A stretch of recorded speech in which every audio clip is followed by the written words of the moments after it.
phambili amandla lo comrades angibingelele igama lami ngumlungisi Zondi njengoba eseshilo usihlalo waKwaZulu Natal uComrade Thumokhethi sibingelele na yonke leadership esihamba nayo.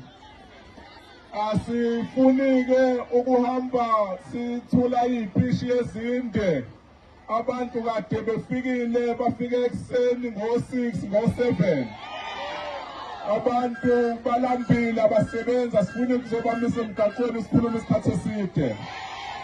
Ilakho isebenza ngezenzo hayi ngey'pishi.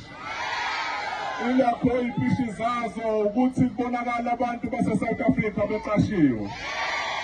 Ilakho izipishi zabo ukuthi wonke umsebenzi ahola imali ekufike ngabuya ihola. Ilakho umsebenzi wawo ukuthi vikele abantu emphakathini abacindezelekile ngendlela eziningi ezahlukene. Comrades, ngifuna ukusho izinto ezimbili maseke siyawuqala imashi